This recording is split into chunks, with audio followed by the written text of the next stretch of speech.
¿Ok? Entonces, ¿de qué me sirve? Pues que si conozco cuál es la velocidad de descarga, mediante esta ecuación, puedo conocer cuál es la velocidad de infiltración, desde el punto de vista teórico. Velocidad de descarga, cómo fluye, bueno, la velocidad a la que fluyen las partículas de agua, desde la entrada hacia la muestra, digamos, de la entrada en la muestra, hacia la salida en línea recta. Velocidad de infiltración, velocidad a la cual fluyen las partículas de agua, desde la entrada, dando ese caminito, esa trayectoria que sería por los vacíos, hasta la salida. Entonces, otra vez, una partícula de agua, las partículas de agua pueden determinarse en cuanto a su velocidad, dos versiones. Pensando que fluye en una línea recta, que son las líneas aquí, la línea en color rojo punteado, o velocidad de infiltración, velocidad a la cual fluye una partícula, por los vacíos del suelo. En resumen, lo que quiero que identifiquen son dos cosas. Esta ecuación que define Darcy para calcular la velocidad de descarga, que nada más es el valor de K por I,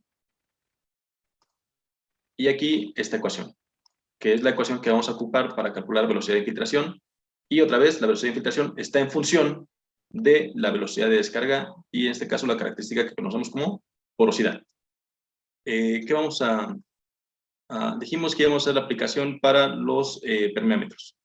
Entonces, esta es la figura o el esquema más común de lo que sería el permeámetro. Ya dijimos, tenemos la muestra de suelo, que tiene una cierta longitud. Ustedes ya vieron el permeámetro de manera real. Entonces, con un flexómetro o con un vernier, un calibrador vernier, podemos medir esta distancia, esta longitud. Aquí tenemos la alimentación con agua. Las partículas de agua fluyen a través de la muestra de suelo y hay una válvula de salida. ¿Okay? Y comentamos que en la parte inferior tendríamos un recipiente para poder captar el agua que pasa a través de la muestra de suelo. Entonces, aquí estoy haciendo un corte transversal de lo que sería el permeámetro. Y pues bueno, vimos que podría ser simplificado, que sea de forma circular el cilindro que conforma el permeámetro. Acuérdense, es el diámetro interior. ¿Qué características más tenemos que identificar? Bueno, pues tenemos una altura H, que es la carga hidráulica que va a haber entre la entrada y la salida. ¿Ok? Como estamos comentando, este es permeámetro de carga constante. Este aplica, dijimos, para suelos gruesos, normalmente para las arenas. Entonces, como su nombre lo indica, esta carga hidráulica entre la entrada y lo que es la salida siempre va a ser la misma.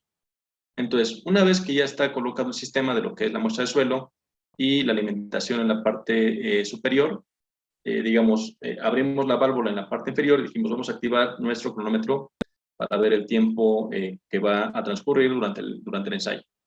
Y en este caso, para este tipo de suelos y para este tipo de permeámetros, el ensayo es relativamente rápido. Puede ir desde algunos segundos hasta algunos minutos. ¿Ok?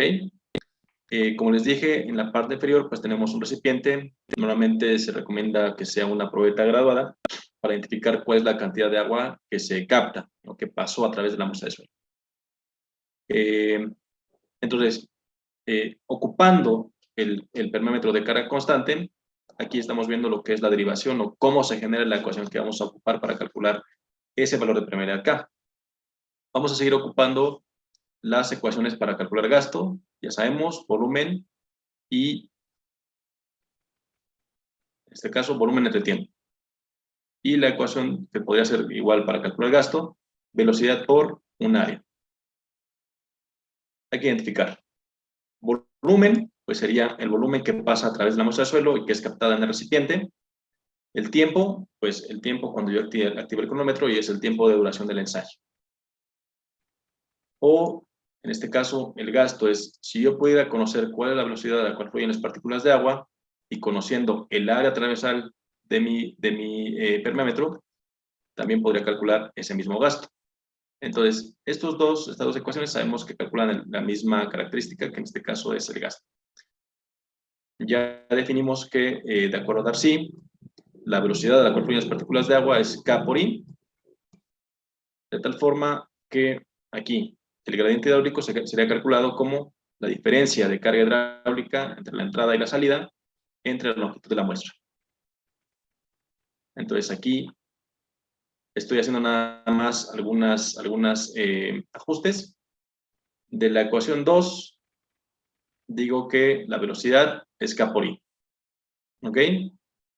Y también yo sé que el gradiente hidráulico pues es H entre L. Entonces, de aquí de la ecuación que llamé 5, estoy sustituyendo el gradiente hidráulico, K por H entre L por A. Y el gasto de aquí lo estoy sustituyendo por la ecuación 1. De tal forma que aquí ya nada más despejo el valor de permeabilidad K, y esta es la ecuación resultante para definir o para calcular lo que se conoce como el coeficiente de permeabilidad. Acuérdense, volumen se multiplica, en el numerador, volumen por longitud de muestra, en el denominador, área transversal de la muestra, esta, por H, que es la carga hidráulica, y el tiempo que duró el ensayo. Ok, entonces, cuando tengamos algún ejercicio de este tipo, esa es la ecuación que vamos a ocupar. Como les dije, las unidades más comunes para definir el coeficiente de permeabilidad son centímetros y centímetros sobre segundo. Entonces, todos los valores que indiquen longitud, en este caso volumen, hay que manejarlos en centímetros cúbicos, L manejarlo en centímetros, área manejarlo en centímetros cuadrados, H manejarlo en centímetros y el tiempo manejarlo en segundos. ¿Ok? Esa es la recomendación que les haría respecto a este tipo de ejercicios. Ahora, vamos a tener que hacer algunas, le llamamos correcciones, con, ahí está, con esto. Ok, una vez que yo calculo ese valor de permeabilidad K, ya sea que esté ocupando carga constante o carga variable, independientemente de que sea carga constante o carga variable, posiblemente yo tenga que hacer lo que se conoce como la corrección por temperatura. ¿Qué es el hacer la corrección por temperatura? Pues prácticamente nada más al valor de permeabilidad K que yo obtuve, multiplicarlo por un valor dependiendo de la temperatura de ejecución de la prueba. Entonces, dense cuenta que si yo ejecuto el ensayo a una temperatura de 20 grados, el factor de corrección es un valor de 1. Es decir, prácticamente no tendría que hacer corrección si la temperatura fuera de ejecución del ensayo es de 20 grados centígrados. Para temperaturas distintas de 20 grados hacia abajo o hacia arriba, como están viendo en la tabulación, entonces, si yo el ensayo lo hice a 15 grados de centígrados, entonces el valor de permeabilidad K lo tengo que multiplicar por 1.135. Si el ensayo fuera a 25 grados, entonces el valor K que yo determiné lo voy a multiplicar por 0.887. Ahorita, digamos, para fines prácticos, eso es lo que van a hacer. Vamos a calcular el valor de permeabilidad K con esta ecuación. Y una vez que ya calculamos este K, tenemos que saber cuál es la temperatura de ejecución de la prueba. Voy a esta tabulación y multiplico por este factor de corrección si la temperatura fue distinta de 20 grados.